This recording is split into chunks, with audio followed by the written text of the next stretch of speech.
para todos los que nos escuchan y para todos los que nos ven. Hoy es un día muy especial, pues tenemos un invitado sencillamente extraordinario que nos va a mover el piso con todo lo que nos tiene por contar. Su nombre es Ricardo Moreno. Ricardo, muy buenos y muy felices días y bienvenido a nuestro canal Horizonte del Mañana. Gustavo, muchas gracias a ti por la invitación. Buenos días también para ti y obviamente el saludo especial para todas las personas que nos van a poder ver. Para mí es un gusto y un honor poder estar aquí como invitado compartiendo, pues digamos, estos pensamientos más que cualquier cosa, ideas y reflexiones sobre el tema que hoy, no, que hoy nos convoca. Muy complacido y digamos que muy contento de que nos volvamos a ver, de que esta amistad se siga profundizando, no obstante la distancia, pero pues creo que esto pues nos acerca a todos y que bueno, ojalá que tengamos una conversación como las que solemos tener, muy interesantes y que podamos disfrutar. Dios mediante, así será mi querido Ricardo. Cuéntale a toda nuestra audiencia quién es Ricardo Moreno. Bueno, la pregunta difícil, ¿no? La pregunta del hombre por el hombre. Pues no, yo soy una persona, yo soy, eh, ¿qué te digo? Un entusiasta de los temas logísticos. Soy un entusiasta de la cadena de suministro. Tengo algunos estudios, digamos, relacionados con eso. Me dedico a la consultoría. Soy de Medellín. Creo que es bastante notorio que soy de Medellín, o por lo menos que vivo acá hace muchos años. Soy soltero, tengo una relación muy bonita con mi familia, con mi madre, a quien considero la persona más importante de mi vida, una persona deseosa por seguir aprendiendo. Me dedico también a temas de docencia, como digamos hace unos 20 años tal vez, y también como 23 años ya en estos temas de logística y de comercio internacional, con muchos temas concomitantes importantes, la tecnología, la sostenibilidad, todo el tema del entendimiento de la demanda, la ayuda en estas crisis tan complejas que tenemos. Eh, Creo que básicamente es eso. No sé qué más quieras que... Creo que te quedaste que- corto, pero yo creo que durante no, nuestro básicamente, conversatorio, básicamente es eso. Creo que soy buen hijo, que es muy importante. eso está muy bien. Ricardo, no solamente para ti, sino para todos los que nos ven y nos escuchan, un breve recordatorio de cuáles son los pilares de nuestro canal Horizontes del Mañana. Entonces, nosotros tenemos cuatro pilares que son los siguientes. Primero, temas de entrenamiento y motivación, temas y personajes aspiracionales, historias y anécdotas de viaje y, por último, oficios maravillosos. Y yo creo que tú encajas perfectamente en dos de esos pilares en cuanto a temas y personajes aspiracionales, pero también en oficios maravillosos. Entonces, al grano, como se dice, y ya la gente se va a dar cuenta de qué trata esta maravillosa charla. ¿Cuál es ese tema de qué es eso de las 3 horas, Ricardo? Cuéntanos un poquito qué es eso. Y las tres olas. Me voy a permitir eh, compartir una imagen que nos va a ayudar a entender muy bien ese tema, si me lo permitís, Por favor. Gustavo. Esta, esta imagen es una imagen que es una imagen muy diciente, ¿no? Y es sobre qué nos está pasando y qué nos va a pasar. Entonces, es un poco el tema de cómo vivimos, cómo enfrentamos las situaciones, vemos cómo somos reactivos frente a cada cosa que nos viene pasando. Eh, Hay una propuesta de las tres olas que aquí está caricaturizada y creo que las cosas caricaturizadas precisamente nos permiten entender de manera muy sencilla todo lo que es, podría llegar a ser muy complejo. Y básicamente esto sale cuando tenemos como el tema del encierro COVID encima, ¿no? Todo el tema de la cuarentena encima. Y básicamente lo que se dice es, mire, hay un tema de tres olas que están pasando en el mundo y que vienen y que van a seguir afectándonos, pero esta ola que nosotros parecemos que es la ola más compleja, que se llama COVID, realmente es la ola más pequeña. Es una ola que parece que nos va a rebasar, parece que nos va a pasar, cerró el mundo, paralizó el mundo, pero es increíble que sea la ola más pequeña. Después, posteriormente, viene una ola que se supone es el efecto de las medidas para, digamos, la contención del virus. Digamos, eso que se llamó la famosa doble curva de Baldwin, que básicamente decía, entre más nos demoremos en abrir, pues obviamente los efectos sobre las economías van a ser más grandes. Y eso es la segunda ola que precisamente es lo que estamos viviendo, ¿no? Estamos a puertas de recesión en muchos países del mundo, estamos viviendo tremendas olas de inflación. Todavía no hay hiperinflación, pero probablemente no se sabe a futuro qué pueda llegar a pasar. Y ya se habla incluso en algunos países de algo que yo siento que es peor desde el punto de vista económico y es estanflación. Pero esa es solo la segunda ola. Viene detrás una ola todavía mucho más grande, que esa ola sí puede literalmente barrernos a todos, y es la ola del cambio climático. Entonces, de alguna manera, esa ola pequeñita no nos permitió ver suficientemente tiempo las dos grandes olas que hay detrás. Y yo creo que la discusión hoy se tiene que centrar en qué vamos a hacer para prepararnos para esa tercera gran ola que viene. Entonces, simplemente quería mostrar esta imagen que creo que es muy diciente en torno al tema que hoy nos convoca, ¿cierto? Y es hablar un poco de la sostenibilidad. Creo yo que podríamos enmarcarlo ahí, probablemente sean más cosas, pero creo que el tema pilar, el tema fundamental será el tema de la sostenibilidad. Esto a mí me preocupa, pues en particular esto, yo creo que desde que yo tengo memoria.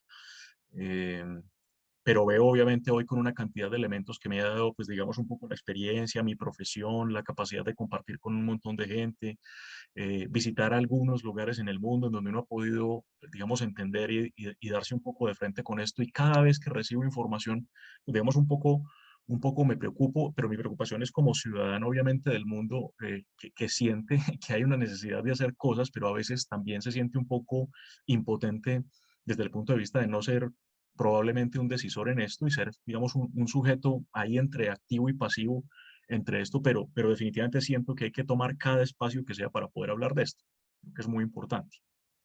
Voy a dejar de compartir para que podamos seguir Claro que sí. conversando y Excelente introducción, Ricardo. Y aquí viene la segunda inquietud. ¿Por qué es tan dramática y preocupante la situación de nuestro planeta Tierra? eh, yo voy a hacer una digresión, si me permitís, Gustavo, y es que yo siento que no pasa nada con el planeta.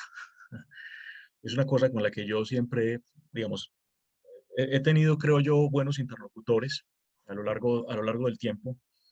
Y yo siento que el planeta está tranquilo, el planeta está bien. Creo que lo que ocurre es unas situaciones con la humanidad. Y creo que desde que yo empecé a conocer los temas de ecología, cuando empecé a entender ese tema de la ola verde, muy joven, y cuando te digo muy joven es que curiosamente tú y yo compartimos una anécdota de vida bien interesante, y es que somos bachilleres del mismo colegio, que yo creo que eso nos une, hay un elemento histórico ahí entre nuestras historias muy, muy bonito. Pero cuando yo egresé, que fue unos poquitos años después de ti, cuando yo egresé, nuestro bachillerato, por una decisión del colegio, nuestro bachillerato fue en ciencias naturales.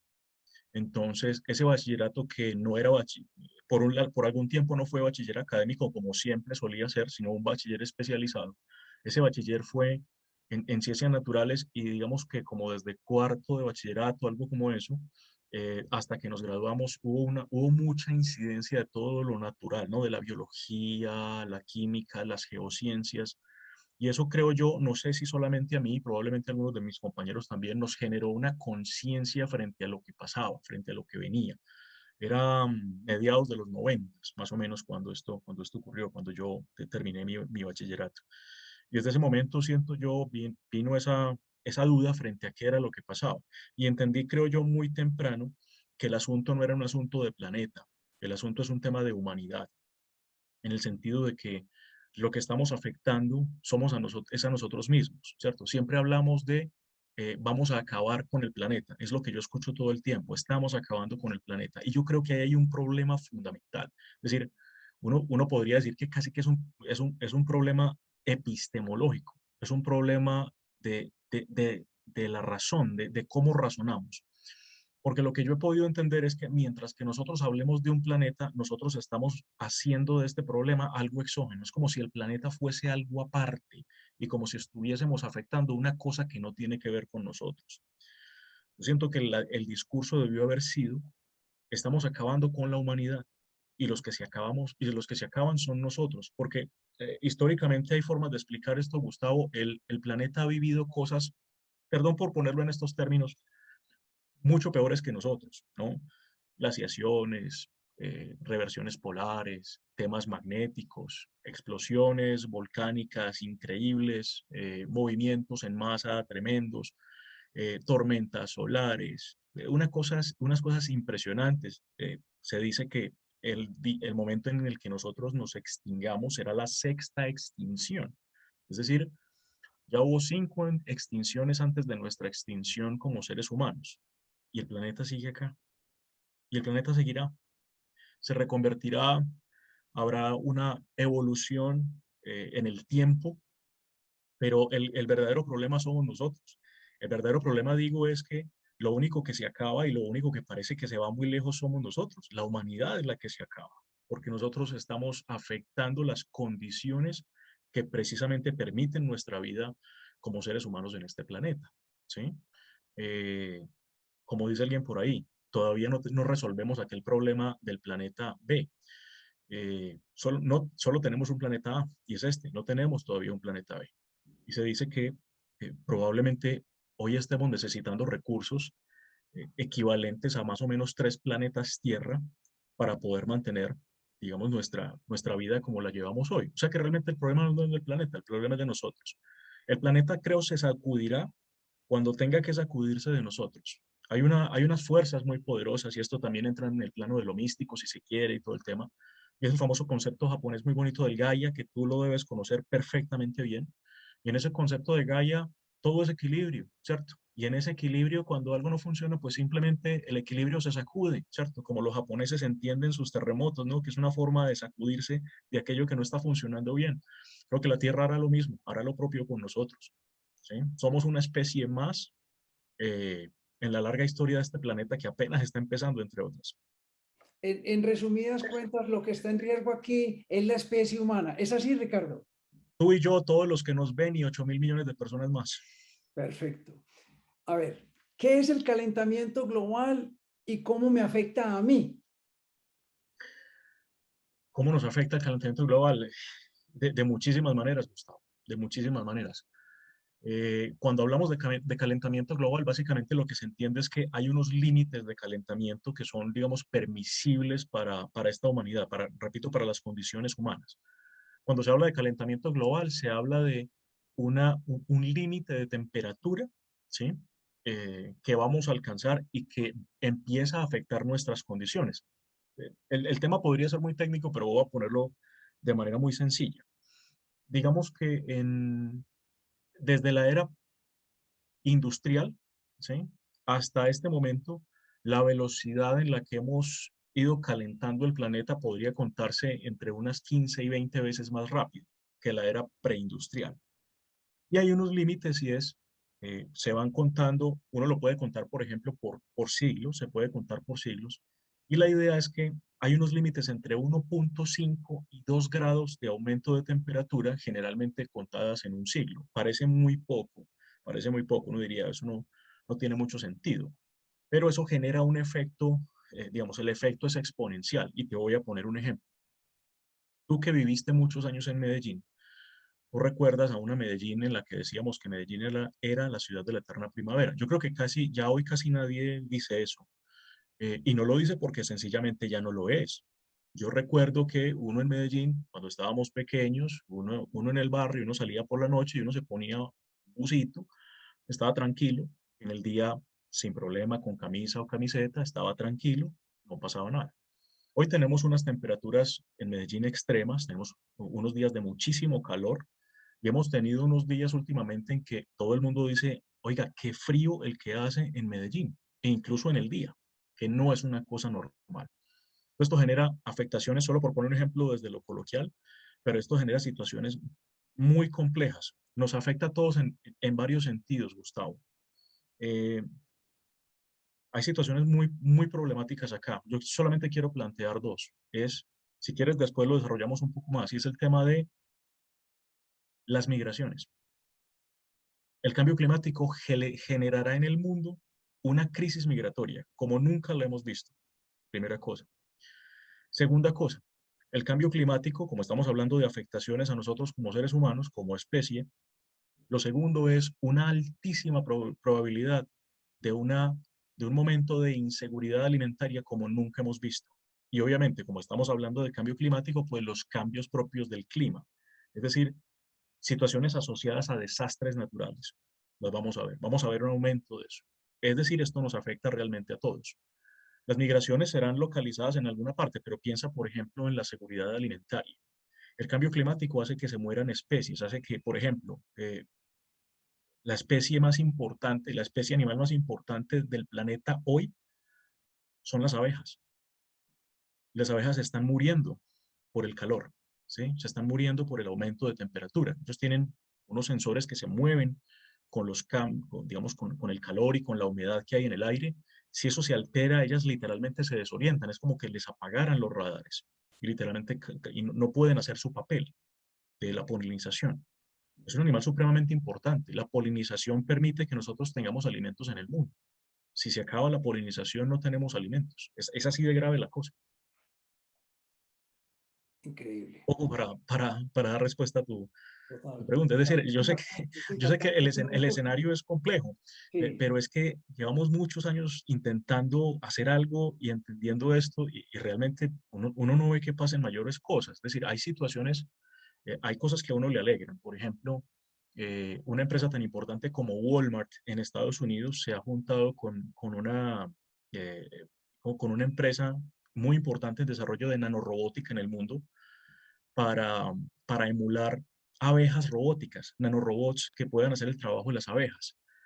Esa puede ser una solución, pero yo digo que triste que tengamos que entender que lo que tenemos que hacer es eso porque no fuimos capaces de salvar las abejas o no fuimos capaces de tener una cultura desde la apicultura para salvar esta especie. Es increíble. Y solo estoy hablando de una especie, no todas son importantes, pero desde el punto de vista de la humanidad, esa es la importante. Se acaban las abejas y no tenemos cómo polinizar y no hay alimentos. Es así la situación.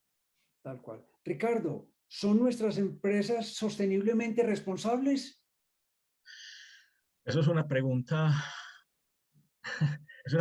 bien interesante. A mí no me gusta pues caer en generalizaciones, pero en general, cuando uno piensa en sostenibilidad, pues digamos que la sostenibilidad no podría enfocarse digamos, desde dos aristas.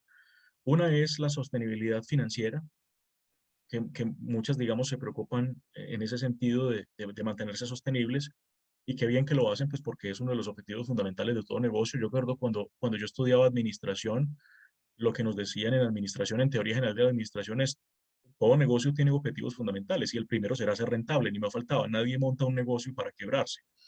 Esa es una idea fundamental de todo negocio, pero hay otro frente de la sostenibilidad, y es el de cómo se genera una relación armónica con el entorno. Y ahí yo creo que sí nos falta mucho. Es decir, eh, yo siento que hay empresas que todavía no se hacen responsables por el producto. Es decir, no puede ser que una empresa sencillamente termine su responsabilidad cuando entrega productos a a un canal de distribución y se olvidan de los productos. Creo que hay una responsabilidad mucho mayor, eh, incluso por la recuperación. Yo que, digamos, me dedico a los temas de logística, en logística siempre hemos hablado de dos temas importantes, que es el reverse, la logística de reversa, y el Green Logistics, todo lo que tiene que ver con logística verde. Y uno ve empresas muy juiciosas haciéndolo, pero uno no puede decir que sea la mayoría de las empresas. Incluso hay ejemplos fantásticos de empresas que literalmente han hecho un emporio utilizando la basura de los otros. Por ejemplo, yo tengo un cliente en este momento que es una empresa grande en el país, que ha hecho eso, ha hecho el milagro, o sea, a punta de la basura de todos nosotros, generar una empresa espectacular, enorme, increíblemente rentable, que demuestra que se puede ser sostenible responsablemente. Pero yo siento que hay mucho trabajo, Gustavo, mucho trabajo por hacer. Es muy complejo garantizar que eso ocurra de verdad. Eh, Siento que hay temas de marco normativo, siento que hay temas de responsabilidad, pero de responsabilidad verdadera, genuina. Esto no puede ser un tema de obligación, de que tengamos que poner un montón de normas para cumplir o sancionar a la gente para que se cumpla. Eh, yo creo que son dos caminos, el camino de los que lo quieren hacer bien y que lo van haciendo bien, y el camino de un poco, de aquellos que hacen tal vez oídos sordos a esto, se hacen un poco los locos eh, y no se quieren montar en el bus de la sostenibilidad. Lo que yo sí digo es que la sostenibilidad se está convirtiendo desde el punto de vista corporativo en un buen negocio y las empresas lo han empezado a entender y qué bien que lo hacen, es decir, qué bien que se da esa visión sobre lo sostenible. Y esa potencia de lo sostenible se lo damos realmente nosotros, los consumidores, a las empresas. Somos nosotros quienes reconocemos la importancia de la sostenibilidad. Es decir, está en nosotros presionar a las empresas para que sean sostenibles. Y eso implica decirles sí o no a sus productos. ¿Sí? Eso es una tarea muy de nosotros como Repite eso que me consumidores. encantó, esa última parte. Sí, eso es una tarea de nosotros. Como usuarios y consumidores, nosotros seremos los calificadores de aquellas empresas que van adelante o que se quedan. Y será a través de la sostenibilidad. Es decir, creo que el camino está por ahí. Yo celebro mucho estas nuevas generaciones que tienen una tremenda conciencia. Nosotros tal vez no la tuvimos tanto, pero las nuevas generaciones van aprendiendo a tener esa conciencia, van prefiriendo aquellos productos que se comprueba que son sostenibles, porque no puede ser un tema de narrativa solamente, ni un tema de dialéctica, tiene que ser un tema de que se pueda comprobar que definitivamente sí son productos y servicios sostenibles. Y la gente le está apostando a eso. A mí me parece que eso es parte del trabajo que tenemos que hacer. Espectacular. Ricardo, escuchamos todo el tiempo el tema de la huella de carbono. ¿Qué es esto y cómo afecta nuestras vidas? Sí, la huella de carbono es, la mayoría de las actividades humanas en era industrial eh, van dejando eso que se llama una huella de carbono. Y es básicamente ¿qué? La movilización, pero no solo la movilización, sino la industria, la producción, ¿cierto? Los transportes, muchas de nuestras actividades del mundo moderno implican que nosotros tengamos que desplazarnos o fabricar. Los desplazamientos o las fabricaciones implican el consumo de energía. Y en ese consumo de energías, en general, lo que se ha venido midiendo es el consumo de energías que generalmente son fósiles o son derivadas de hidrocarburos, ¿sí? Y eso obviamente lo que implica es que hay un efecto y ese efecto se puede medir, es decir, se puede medir el efecto de lo que yo, voy a poner la palabra contamino, aunque esto es solo una forma de contaminar, ¿sí? Contamino a través de la producción, contamino a través de la distribución, contamino a través del transporte, eh, y esto, digamos, complejiza el tema de la contaminación, aunque también hay que desmitificar, Gustavo, algunas cosas, y es eh, producto de digamos, después de que se hizo la famosa COP26, fue esa reunión importante que se hizo en Europa, con los países importantes, hablando de qué iba a pasar con la contaminación, los acuerdos, digamos, un poco los objetivos a 2026, mmm, se hizo un inventario, digamos, de la contaminación y realmente cerca del 26% es industria en el mundo, es decir, casi que una cuarta parte es industria. Y por ejemplo, temas como el transporte son cercanos al 16%, es decir, las fuentes móviles sí son una gran fuente de contaminación. Pero es increíble que de ese 16%, por ejemplo, el 11% sean camiones, básicamente el transporte, lo que llamamos el transporte carretero. Y es increíble que un transporte de tan alta dimensión, de tan gran dimensión como es, por ejemplo, el transporte marítimo, solo sea el 1.6%. Eso a mí me alegra en el sentido de que yo siento que hay industrias que lo están haciendo bien. Y la industria, por ejemplo, del transporte marítimo, de la cual, digamos, yo todo el tiempo estoy en función de esa industria, es una industria que ha sido increíblemente responsable en ese sentido, ¿sí? Obvio, por regulaciones internacionales, pero han cumplido, que es lo importante. ¿Sí? Entonces, la huella es eso que vamos dejando, ¿no? Vamos dejando literalmente como si pisáramos, ¿sí? Una huella, que es una huella que dice usted para producir tantas toneladas de producto, usted ha generado tantas emisiones, por ejemplo, de CO2 al aire. Y se habla de huella de carbono, pues porque el CO2, en este caso particular, es dióxido de carbono, ¿no?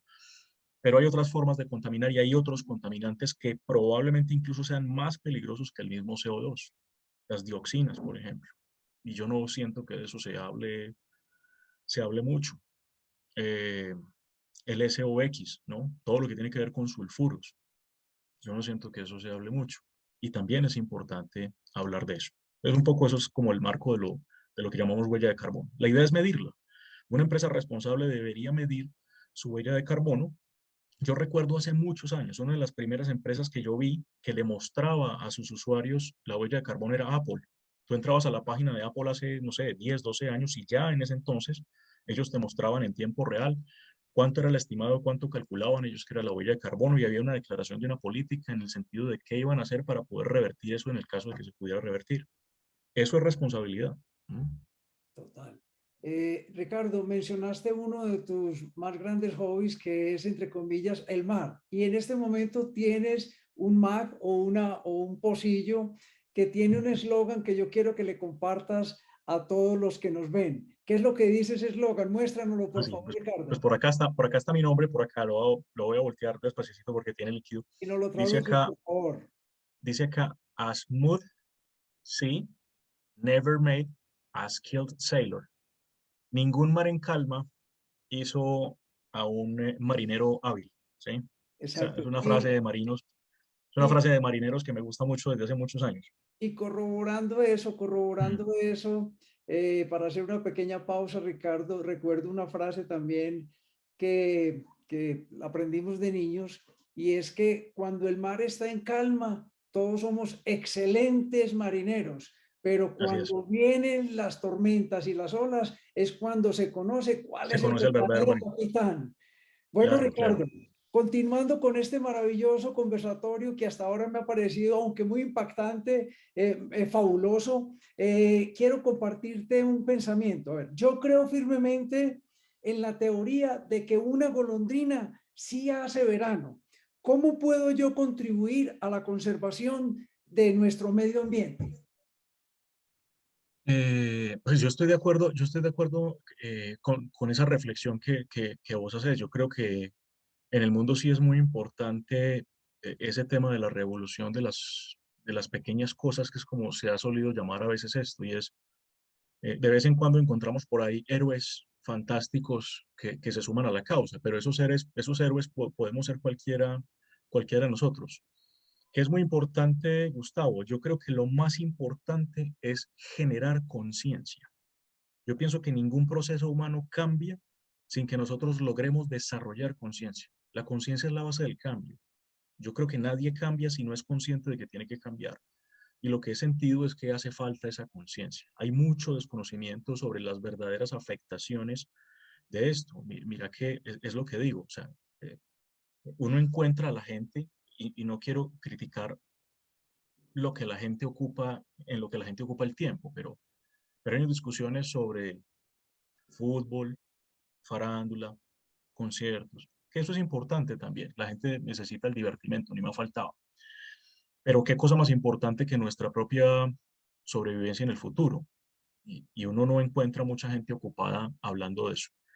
Digo lo de la conciencia porque cuando realmente logras ser consciente, empezás a modificar tus comportamientos. Tu comportamiento se modifica porque hay la construcción de una nueva conciencia. Y en esa modificación es, por ejemplo, que, hombre, temas de que podemos hacer todos nosotros, evitar desplazamientos, ¿cierto? Desplazamientos innecesarios. Y creo que en eso sí pandemia nos enseñó muchísimo. Nosotros podemos hacer, muchos de nosotros, no todos, pero muchos de nosotros podemos hacer nuestro trabajo desde casa. Mira, nosotros lo estamos haciendo sin ningún problema. Y lo podemos hacer a las mil maravillas, incluso siendo muchísimo más productivos.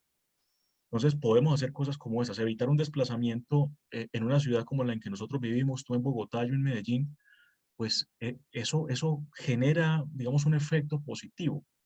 El tema de los plásticos. Eh, no sé, a mí me causa curiosidad. En estos días fui a un almacén de cadena y yo llevé mi propia bolsita, ¿sí? Y la niña de la caja me dijo, usted tan juicioso, le voy a dar más puntos por traer su bolsita. Yo le dije, no, ¿sabe qué? No me dé más puntos, es que es lo que yo tengo que hacer. deberíamos quitarle los puntos a los que no lo hacen. Porque creo que es lo que tenemos que hacer, es una cosa básica, no nos cuesta nada. Llevar una bolsita al almacén no pasa nada. Evitar el consumo, por ejemplo. Em, Eso no se podrá hacer en todas partes del mundo, pero donde se puede hacer, hagámoslo. Yo tengo un termo, yo tomo agua todo el día. Yo tengo un termo que lleno con agua y a veces le echo una gotica de hipoclorito de sodio para, digamos, dizque para purificar el agua, ¿cierto? En un litro, una gotica de hipoclorito. Y tengo agua tan limpia como la que me venderían en una botella, probablemente incluso más limpia, Gustavo. Y no tengo que comprar 5 botellas de agua que son PET, que se puede reciclar obviamente, pero son 6 botellas menos que probablemente le tiro al ambiente. Tenemos una ventaja enorme con el PET y es que el PET se puede reciclar. En los plásticos hay una cosa que se llama el famoso triángulo de Möbius. Ese triángulo de Möbius califica el plástico, digamos, los polímeros en 7 números, ¿no? El PET es número 1 y eso implica que es el material desde los polímeros el más reciclable. Afortunadamente, la mayoría de las botellas son hechas en PET y se puede reciclar un alto porcentaje de esas botellas. Pero ¿qué tal si no terminamos con esas botellas? Es decir, generar la posibilidad de que al reciclador se le escape una botella de esas.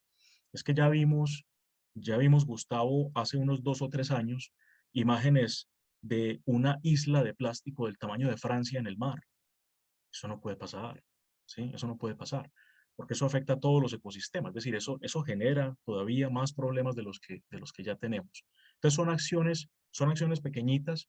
Eh, yo no tengo, yo no tengo calentador de agua, ¿sí? Yo me baño con agua fría.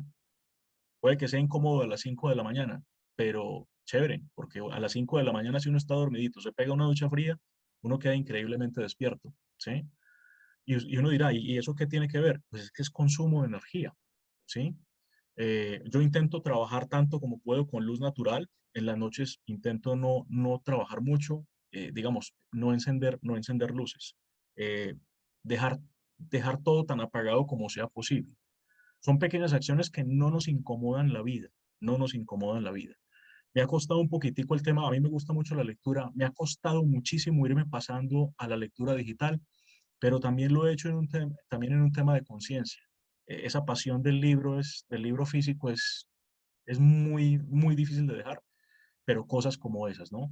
El tema el lavado de la ropa. Antes nos poníamos un blue jean y digamos que después iba a la lavadora. No, ahora miremos, si el blue jean está limpio, puede aguantar 1 o 2 puestas más, no hay problema, no va a pasar nada si no hacemos eso. Lavar cuando tengamos la suficiente cantidad de carga en libras para la lavadora, no lavar una sola cosa, es un gasto de energía de agua increíble hacer una cosa como esas. Y hay gente que lava, no sé, 2 o 3 veces a la semana. Es increíble todo lo que se genera ahí. Gastamos agua, consumimos energía y generamos vertimientos. 3 cosas terribles en una sola acción humana para sentirnos limpios. No sé, creo que hay que repensar el tema. Espectacular todos esos ejemplos tan simples Ah, y yo siembro, sencillos. yo siembro cosas en mi balcón, ¿sí? También es un tema que hay que entender, ayudar un poquito. Las plantas, cualquier planta, hay plantas que son increíblemente generadoras de oxígeno y te ayudan en tu casa. Sencillamente una cosa como esa, se estás ayudando a limpiar. Si 8.000 millones de personas tuviéramos una plantica que genera oxígeno, serían 8.000 millones de árboles adicionales generando oxígeno. Es que eso es lo que te digo, una sola persona, pero sumado, el famoso concepto de sinergia, ¿no? Que 1 más 1 es igual a 3. Si nosotros, digamos, nos sumamos y hay acciones que se repiten y se repiten, pues básicamente generamos un efecto positivo. Probablemente no revirtamos todo el lío, pero sí ayudamos un poquito.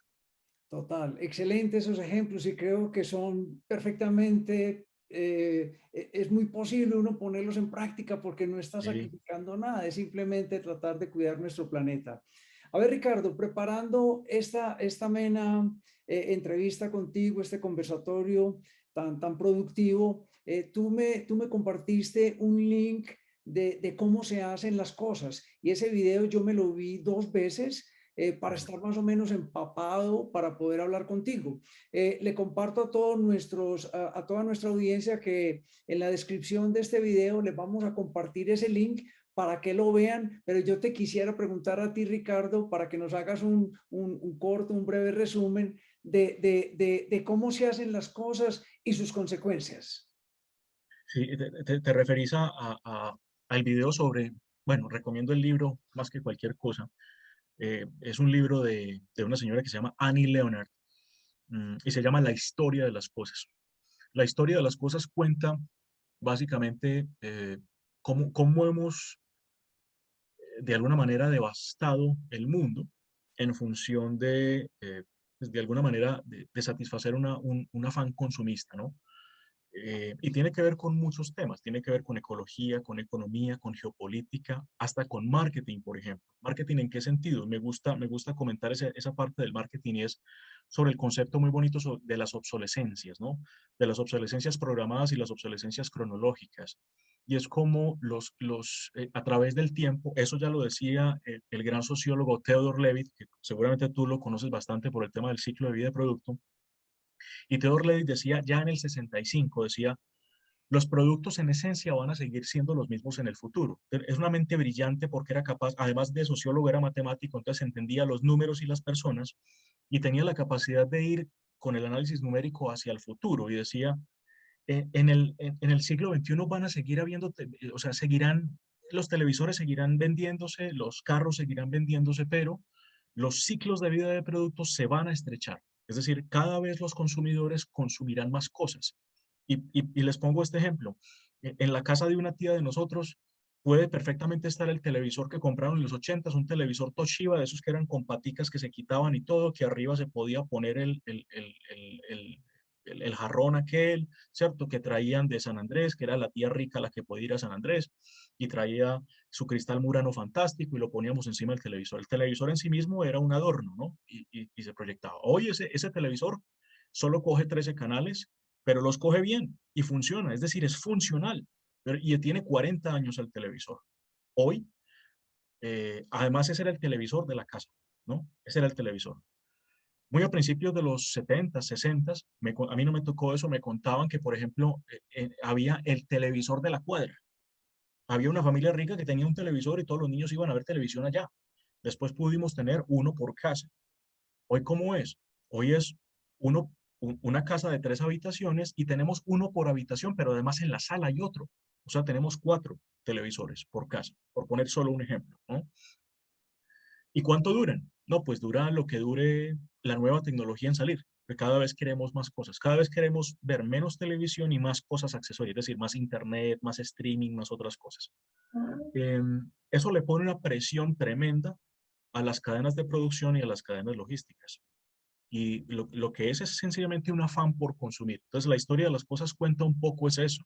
Entramos en una espiral muy negativa de un increíble consumismo que para poder mantener esa máquina bien aceitada y andando, literalmente lo que tiene que hacer es devastar los recursos.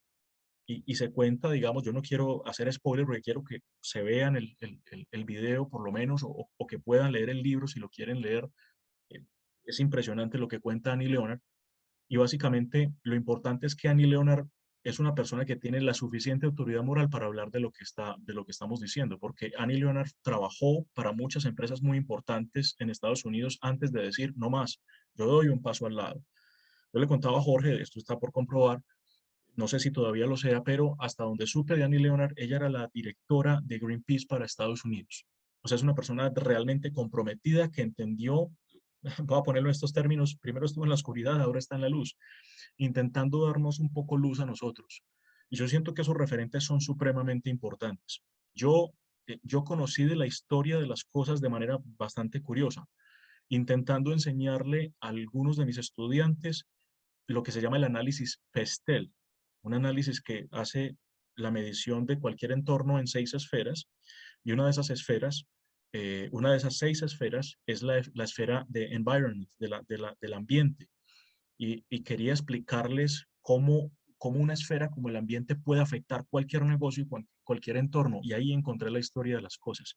Y no encontré mejor referente para estos chicos en su tiempo, eran muy jóvenes, eran estudiantes de carrera universitaria de pregrado, y quedaron fascinados en el sentido de, wow, ahora sí entendemos de verdad cuál es el tamaño de este problema y qué bien que nos lo explica una persona como esas. Entonces, un poco la historia de las cosas es esa. Hay más obras que explican este tipo de, digamos, de lo que estamos viviendo, pero creo que Neil Leonard tiene esa cuestión de esa doble posibilidad de tener el rasero de primero estuve aquí, me di cuenta lo mal que lo estábamos haciendo y ahora quiero corregir el camino. Yo creo que ese es el tipo de revoluciones que necesitamos, ¿no? Gente que con mucho criterio nos diga, mire, hicimos esto mal, deberíamos hacer esto bien, intentar reconvertir el camino.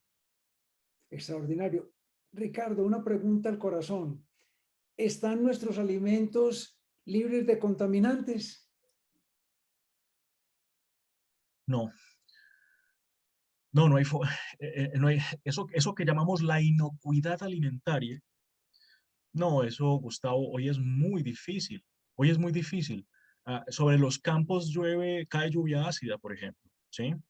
Em, tenemos una cantidad enorme de fertilizantes, de cosas que, digamos, que aceleran el crecimiento tanto de plantas como de animales, por ejemplo. En el caso del mar tenemos el problema tremendo de los microplásticos. Yo antes de pandemia a mí me gustaba pescar, me gusta mucho pescar, lo que pasa es que hace rato no puedo salir, pescábamos en el Pacífico con la gente de allá, con la gente de la zona, el pescador artesanal, y se empiezan a ver este tipo de problemáticas, incluso en zonas que en teoría son zonas tan cuidadas como por ejemplo el Pacífico colombiano. Pero por muchas distintas fuentes hay contaminación del alimento. Y esa contaminación no necesariamente se da en la cadena productiva, no, se da desde los primeros momentos, desde la crianza incluso de los animales, y en el caso de los vegetales, pues ni se diga. Tenemos una cantidad, en los suelos tenemos una cantidad de lo que se llaman lixiviados, que son líquidos tóxicos que se filtran en algunos lugares de cultivos. Eh, Se hacen riegos con aguas que son literalmente aguas contaminadas. eh, Encontramos bacterias pues terribles como el E. coli, que sabemos de dónde viene, ¿cierto? En todos nuestros alimentos. En fin, es muy difícil, Gustavo, generar, generar esto, digamos, una inocuidad alimentaria global, por lo menos es muy difícil. Uno puede digamos, comprar alimentos orgánicos. eh, Creo yo que en el futuro vamos a poder generar mucha más, no solo conciencia sobre esto, sino una verdadera forma de hacer seguimiento de esto.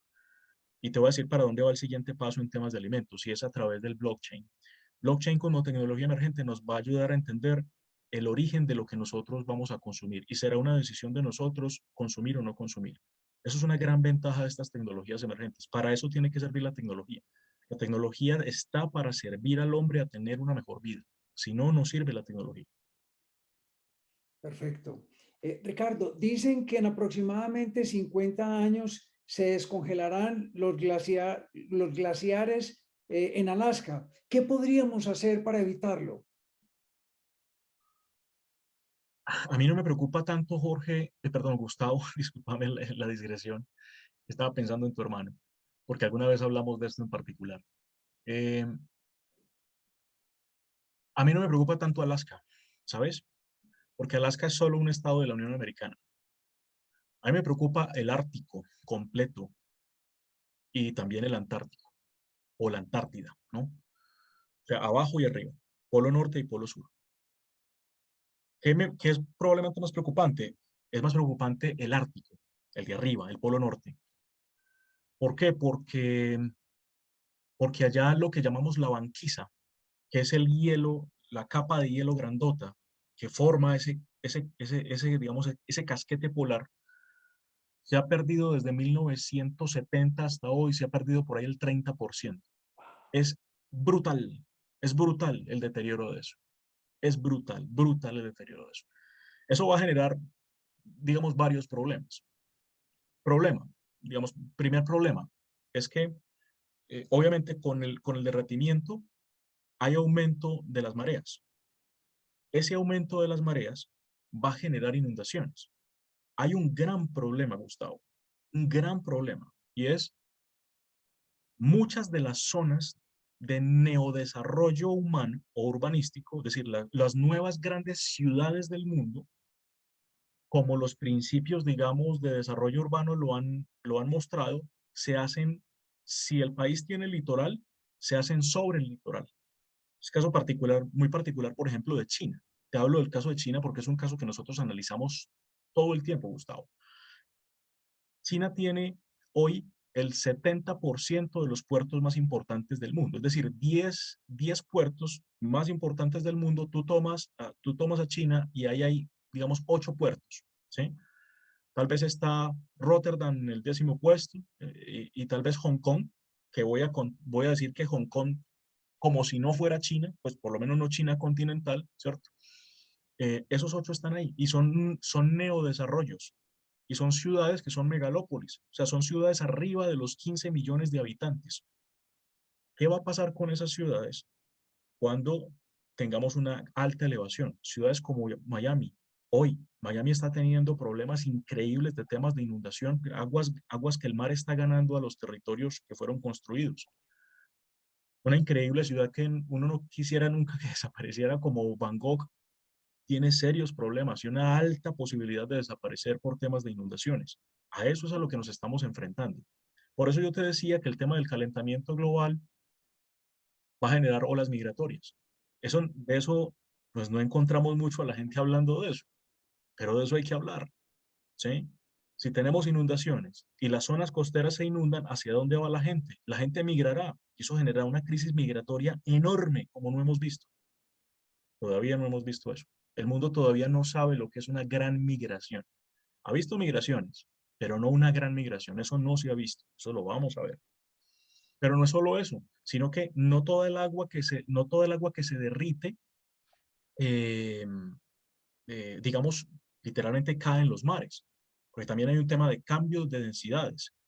Hay parte de ese hielo que es agua, literalmente es agua dulce, se vuelve agua dulce, pero el agua del mar es agua salada, son densidades distintas. Entonces, mucha de esa agua se pierde por evaporación y genera cambios en los regímenes de lluvias en todo el mundo.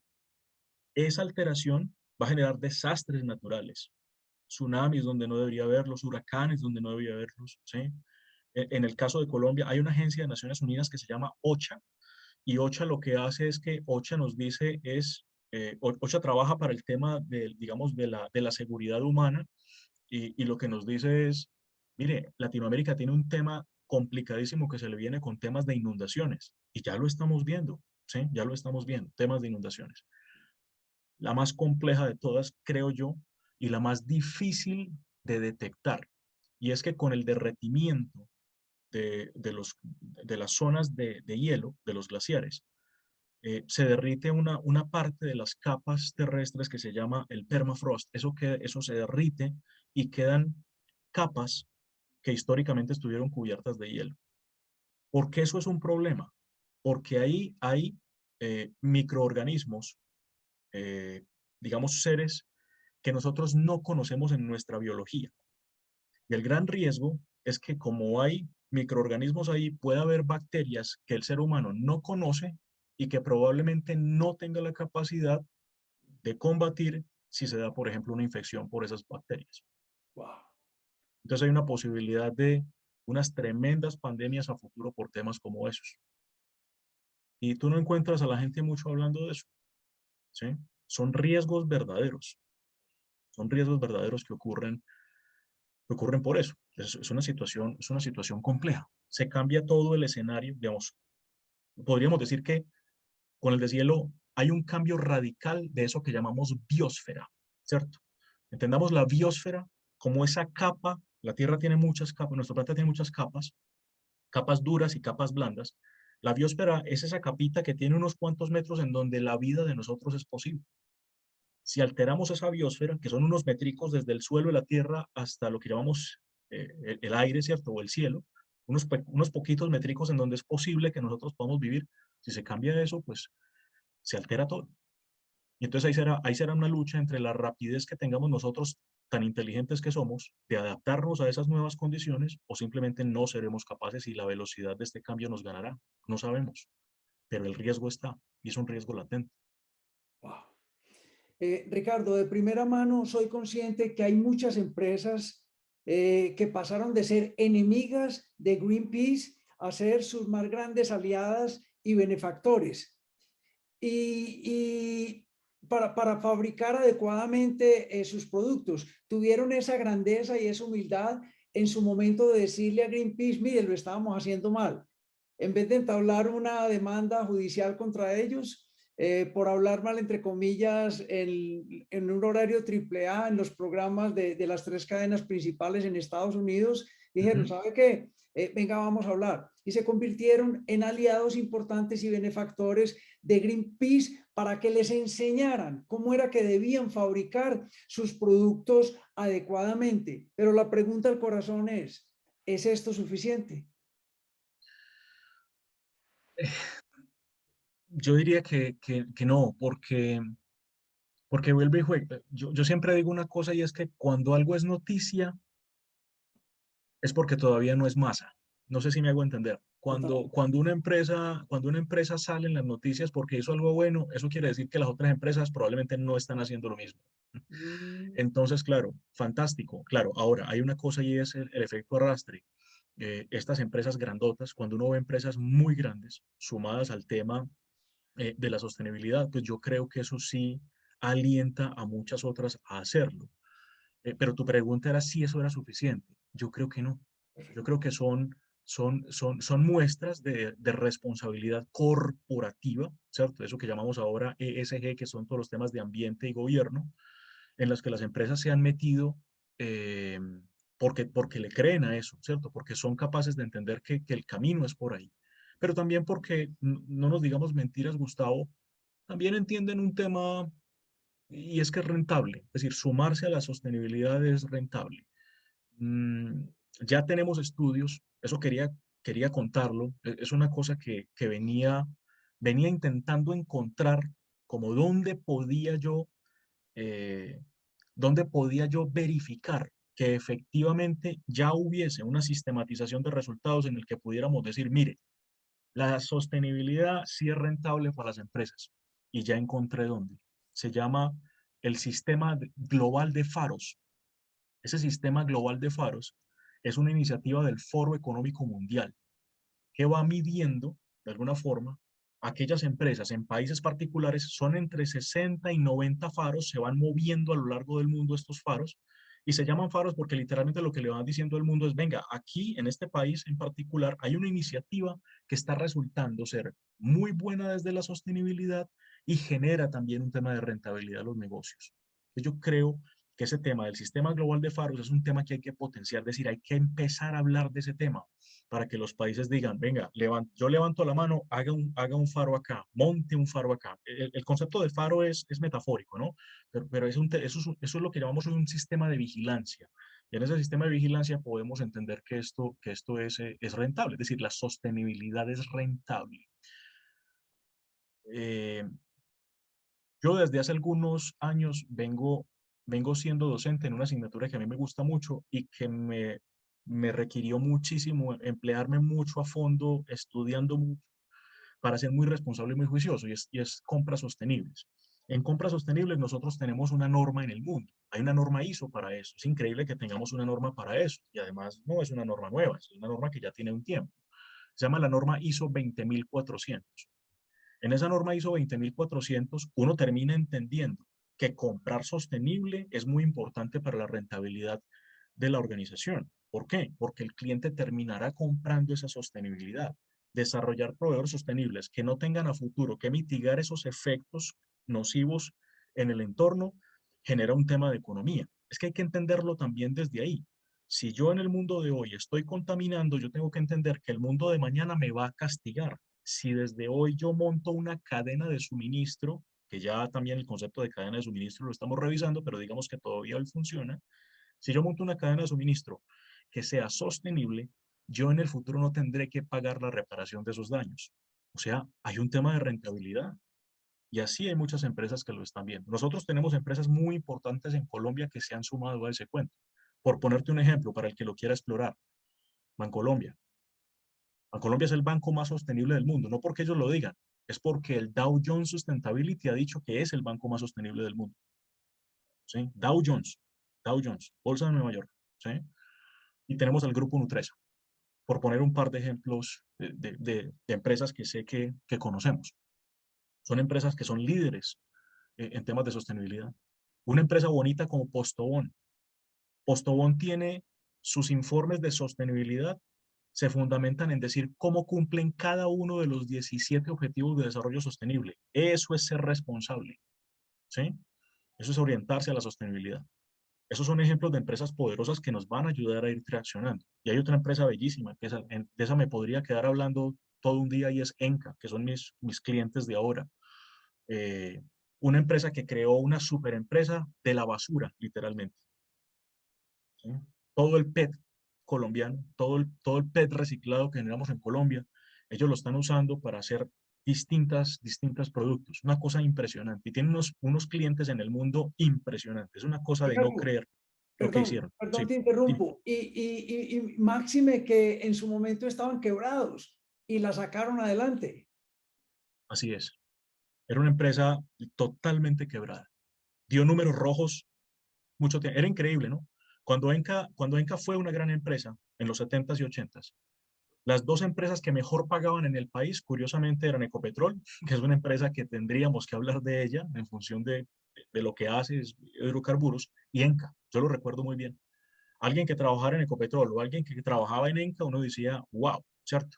Ecopetrol siguió siendo una gran empresa y Enca, por muchos problemas estructurales y de mercado, fue al piso y dio números rojos muchísimos años, hasta que alguien brillantemente pensó que utilizando la basura que todos generamos se podría crear una gran empresa. Y es una empresa increíble. Y la idea es duplicar la cantidad de PET que utilizan en muy poco tiempo. Digamos que es una meta increíble, como 6 millones de botellas diarias que van a recuperar para poder cumplir con esos objetivos que tienen. Es una gran empresa, Esa, utilizando la basura. esa noticia que nos comparten, eso nos llena de regocijo, nos llena de alegría, porque nos damos cuenta que si hay empresas que están Sí, trabajando en el tema de sí, sostenibilidad y de cuidar nuestra tierra, nuestro planeta. sí, Ricardo, hay empresas muy juiciosas. con el mayor respeto, en ese magnífico discurso que todas las personas como tú manejan, ¿no sientes que estás orando en el desierto? Y discúlpame que te haga esa pregunta. Sí, pero sí, Gustavo, es decir, claro, yo creo que hay causas, no sé, yo siento que a veces tengo espíritu guerrero, creo yo. Eh, y creo que esas causas hay que defenderlas, Gustavo. Eh, Es decir, yo a veces me pongo un poco a pensar también. No es la primera vez que incluso yo mismo me formulo ese tema. Yo te digo una cosa, yo no tengo hijos. ¿Sí? A la edad que yo tengo, yo no tengo hijos. Entonces yo diría, pues a mí qué me importa. ¿Sí? Yo viviré, no sé, lo que quiera la vida regalar. 20 años, 30 años más, 40 años más, no sé, lo que quiera la vida regalar. No tengo problema, ¿cierto? Para esa época probablemente mi madre también se haya ido ya. ¿Qué problema tengo yo? ¿Cierto? Mientras yo viva bueno, ¿qué lío? Pero yo siento que hay una responsabilidad con lo que viene. Y es que yo recuerdo alguna vez leyendo una cosa por allá en la Universidad Pontificia Bolivariana, cuando estudiaba allá, y yo leí una cosa que a mí literalmente me dejó sentado por ahí una semana. Se llamaba La Era del Vacío, de Gilles Lipovetsky. Él decía, esto es una tristeza lo que tenemos. Nunca hemos tenido tanta evolución tecnológica con tan poca evolución social. Wow. Es increíble. ¿De qué nos ha servido la tecnología? ¿No? Entonces yo digo, sí, pero no nos quedemos en el lamento de, hemos sido súper evolucionados, ya fuimos a la luna, ¿cierto? Ya estamos yendo a Marte, me encanta eso, yo amo esas misiones, me fascina todo eso que pasa, me encanta, me atrapa todo eso. Me parece fantástico que podemos visitar otros planetas, eso es genial, pero hay muchos problemas que resolver aquí todavía. ¿Qué digo yo? No, yo creo que el discurso es, hagamos que la tecnología juegue a nuestro favor. Tenemos que hacer eso, lo que yo te decía ahora. Utilicemos blockchain para generar inocuidad alimentaria. Utilicemos inteligencia artificial para hacer mejores cultivos. Descontaminemos el océano con buques inteligentes manejados por Machine Learning. ¿Sí? Todo lo que podemos hacer, que se puede hacer. Entonces, mi apuesta es esa. Mi apuesta es intentar ver un mundo que aplicó el desarrollo cognitivo a lo social. ¿Sí? A que nos cuidemos entre todos. Vuelve y juega. Yo soy defensor de que la tecnología está aquí para hacer mejor la vida de todos nosotros, no lo contrario. La tecnología no puede ser nuestro final. El avance tecnológico no puede ser lo que nos sepulte. Eso para mí es una contradicción que no tiene sentido. Entonces, tal vez por eso es que yo siento que hay que hacer la defensa, ¿sí? Hay que hablar de esto. Y yo creo que además creo que es entre otras la primera vez que estoy en un espacio hablando solo de temas de sostenibilidad, porque yo en general hablo de otros temas, ¿sí? Pero sí es un tema que con el círculo muy cercano de personas, de estudiantes que son inquietos, siempre lo comento, siempre lo hablo. En compras sostenibles, como te digo, en la universidad de IA siempre lo hacemos. Es toda una asignatura que se encarga de generar conciencia frente a esto. Yo siento que hay que hacerlo, Gustavo. Yo siento que uno va viendo pequeños cambios, lo que te digo de las nuevas generaciones mucho más sensibles y mucho más conscientes. A mí eso me alegra. Hay que hacerlo, hay que hacerlo, hay que seguirlo haciendo. Independiente de que el efecto sea muy grande o que el efecto sea parcial, hay que hacerlo, hay que seguirlo. No se puede dar el brazo a torcer. Excelente. Y mi siguiente inquietud tiene mucho que ver con esto. Y dice así, ¿consideras que realmente hay un compromiso sincero y creíble de parte de los gobiernos del mundo para solucionar esta crisis ambiental?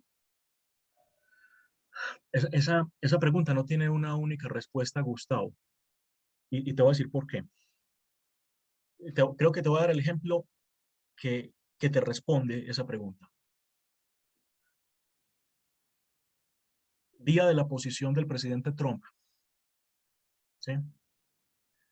Él promete, él promete dos cosas cuando se va a sentar. Dice, los primeros dos actos ejecutivos, las primeras dos actos administrativos que voy a hacer es, voy a firmar el retiro de Estados Unidos del Acuerdo de París. Y lo otro es, voy a afirmar que México va a ser un muro en la frontera. De esas dos cosas, la más fácil de hacer es la de salirse del Acuerdo de París. ¿Por qué? Porque se hace mediante una firma. Construir un muro en México, eso es otro tema, ¿sí? Pero la primera la cumple al otro día, ¿sí? Una orden ejecutiva que dice, nos salimos del Acuerdo de París. El presidente Obama, de alguna manera, recibiendo una cantidad de gente muy influyente que le decía, hay que firmarlo, hay que firmarlo, hay que firmarlo. Entre ellas, por ejemplo, Leonardo DiCaprio, que es un embajador de esto en el mundo, vaya y lo visite, le dice, mire, la cosa está así, así, así, así, así.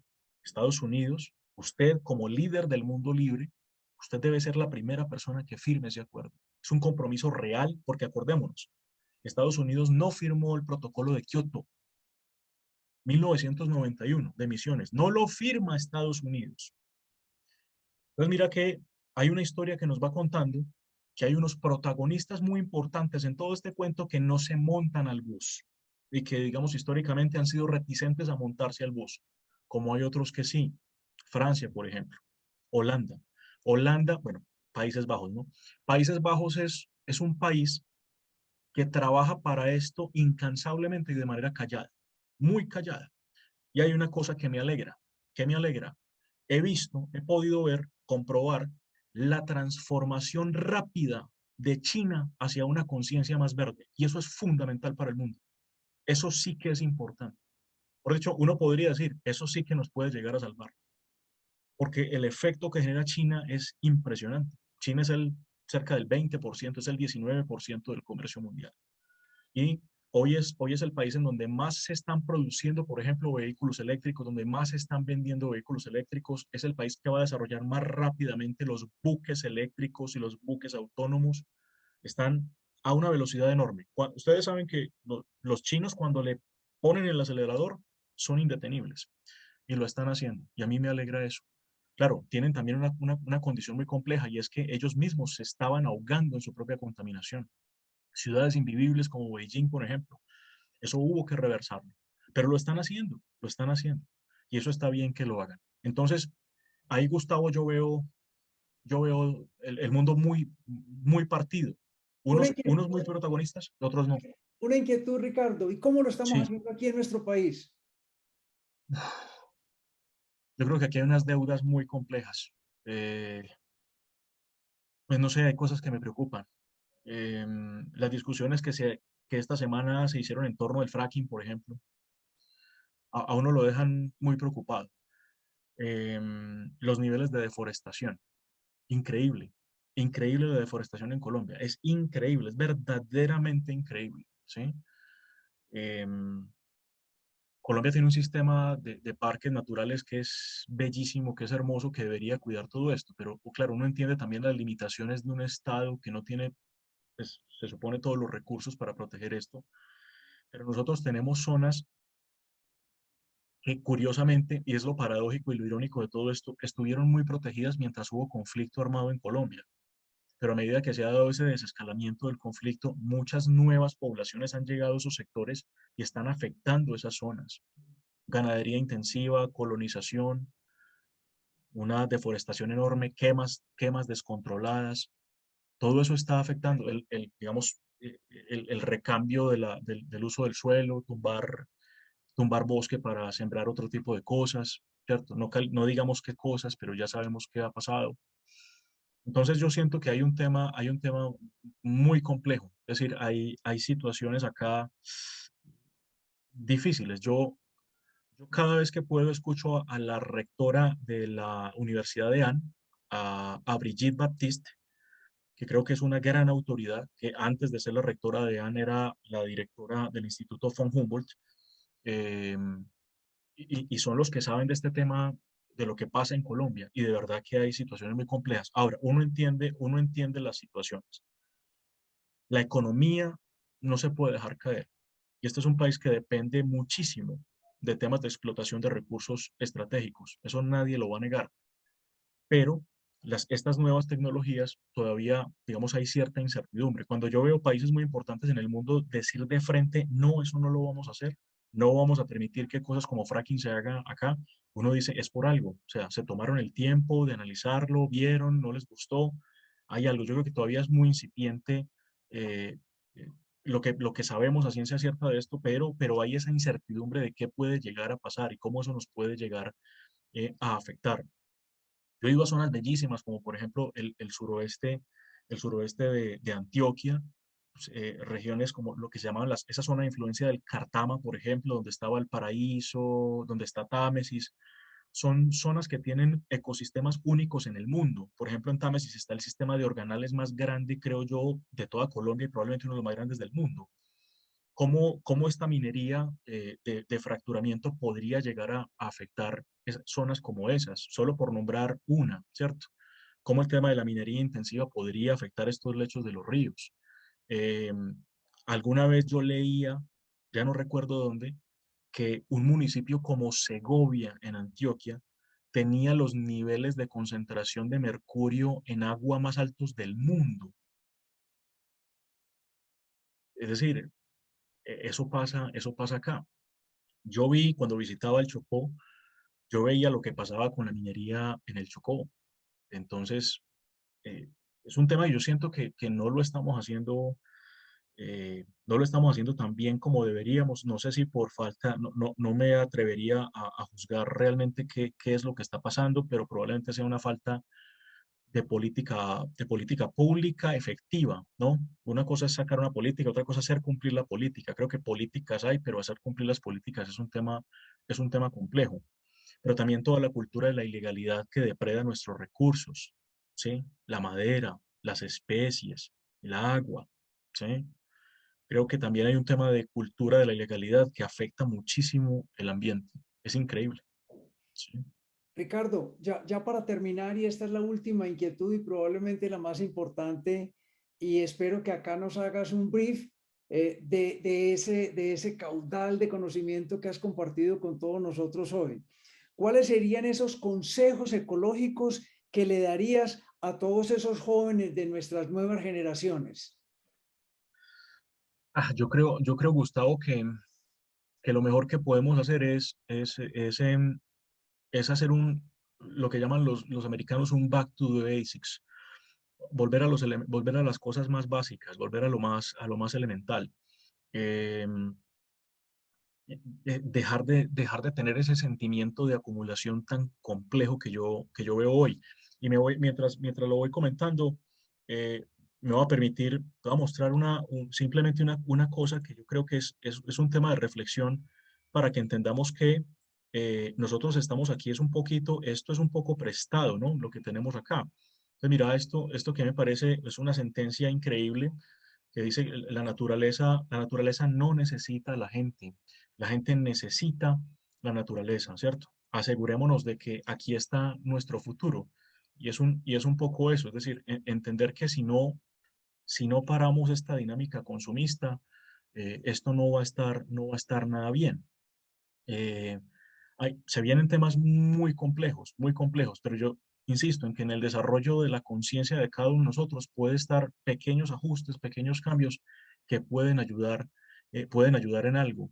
Eh, Uno dice, eso es complicado, pero a mí me da mucha alegría, por ejemplo, ver que un continente como África se puso la meta como continente. Es increíble entender eso. Que uno dijera un país está bien, pero como continente, obviamente muy apoyado por organismos europeos, para generar la resiembra de árboles más grande en toda la historia de la humanidad. Y básicamente para detener, por ejemplo, cosas como el ensanchamiento de las zonas desérticas en África, ¿sí? Estaban creciendo los desiertos en África y esa desertificación generaba un efecto nocivísimo sobre ese continente que además hay que tener en cuenta que es el continente que más población joven tiene en el mundo. El continente joven es África, ningún otro. Ese es el continente que tiene la gente joven, ¿sí? Porque es el único continente que como continente tiene pirámide de población positiva, en donde siguen haciendo más gente que la que se muere. Hay lugares en donde eso no pasa. Entonces, el futuro, el inicio de la humanidad fue África y probablemente el futuro de la humanidad sea África. Qué increíble paradoja, ¿no? Se están cuidando. Entonces, sí se puede. Y es gente sembrando árboles, todo el tiempo gente sembrando árboles, protegiendo, haciendo un gran escudo verde de ese continente. Yo siento que se puede, pero hay que modificar digamos, ese egoísmo humano de tener y tener y tener y tener y tener, porque además creo que es un tema de verdad de desarrollo de conciencia. Mientras uno más necesita de la afuera es porque tiene menos cosas adentro.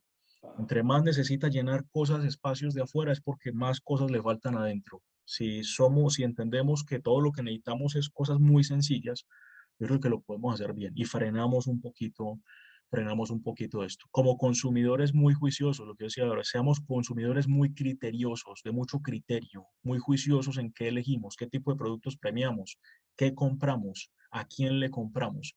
Eso también hace la diferencia. Tenemos mucho poder eh, digamos, desde las decisiones que tomamos como agentes en el entorno, en el mercado, nosotros somos muy poderosos. Lo que pasa es que no actuamos juntos. Ese es el gran problema. Esa es la gran belleza de Greenpeace, que juntó a todos los outsiders, ¿sí? Para que hicieran un gran movimiento. Debería haber más tipos de Greenpeace en el mundo. Gente que se una y que diga, vamos para adelante con esto, ¿cierto? Sembrando árboles, reduciendo consumo, todo lo que se puede llegar a hacer. Perfecto, Ricardo. Antes de despedirnos, yo quisiera que tú te tomaras un par de minuticos para que nos contaras un poco sobre tu canal y de qué trata tu canal y uno qué puede encontrar en tu canal, por favor. Muchas gracias, Gustavo. No, nosotros tenemos, esto surgió un poco, creo yo, como con la misma iniciativa un poco tuya. Eh, la pandemia nos hizo reflexionar frente a muchas cosas. Entonces yo, no sé, quería tener como un espacio en donde pudiera compartir los temas, espacios como este que estamos teniendo hoy contigo, algunos espacios, digamos, de conferencias que nos invitan nuestros amigos muy amables a que compartamos cosas. Y en ese canal encontramos cosas que tienen que ver sobre todo con temas de logística, con temas de supply chain, y muy enfocados a la actualidad, a lo que nos está pasando ahora, ¿no? Todo el tema, pues primero la afectación del COVID al comercio, todo el tema de cómo generamos o cómo planteamos ese tema de la recuperación. Eh, Ahora, pues obviamente el tema de esta gran crisis del sistema global de transporte. Pues, y espero que además esta charla también haga parte del inventario de nuestros videos. Estamos ahí, estamos como Logispedia Channel, como se lee aquí atrás, Channel con doble N, y estamos en YouTube y también estamos en Instagram para quien quiera seguirnos ahí y que los materiales obviamente les puedan servir. Lo hacemos con mucho cariño, eh, sin mucha técnica, pero con mucho cariño. Y creo que lo importante a la final es el fondo y a veces no tanto la forma. Y creo que lo que se comparte ahí es interesante. Creo que le puede servir a alguien y por eso lo compartimos al igual que vos, que tenés este espacio de compartir cosas. El conocimiento creo que es valioso cuando se comparte y cuando cae en las manos que lo necesitan, ¿no? El conocimiento guardado en nuestras cabezas creo que no tiene mucho sentido.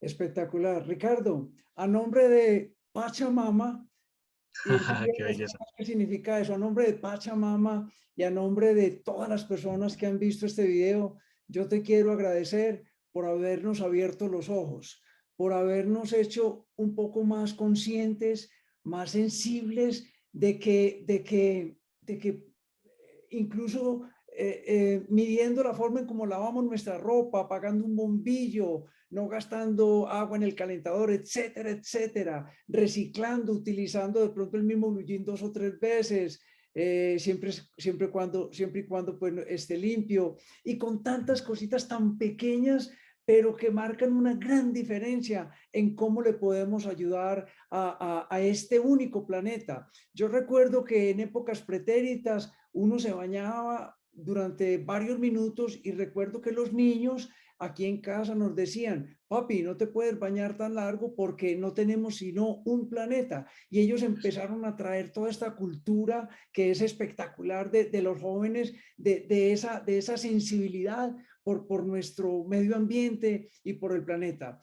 Quisiera que te despidieras de todos los que han visto este video, mi querido Ricardo.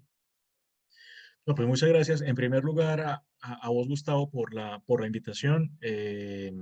Siempre es un placer que podamos conversar y compartir ideas. Como te digo, esto más que teorías o más que ciencia dura, son simplemente reflexiones, algunas ideas, algunos datos que he podido ir recogiendo. Y bueno, darle las gracias a quienes nos dispensan siempre su tiempo, que creo yo que es lo más valioso que le pueden entregar a uno, e invitarlos a que sigan en la sintonía de tus programas, que creo que ese papel de coach que siempre lo has hecho muy bien, creo que ahora desde digamos, un punto de vista, un plano un poco más relajado, creo que es mucho mejor, se ve mucho más, no sé, creo que es mejor verte así, en un plano más relajado, creo que es mucho más provechoso para todos.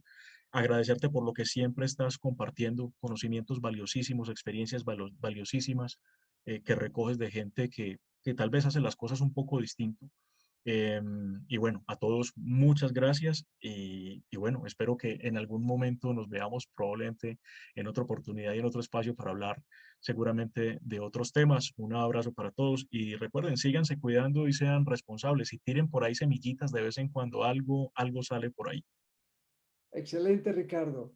A todos los que nos vieron, a todos los que nos escucharon, un fuerte abrazo y nos vemos muy pronto. Hasta luego.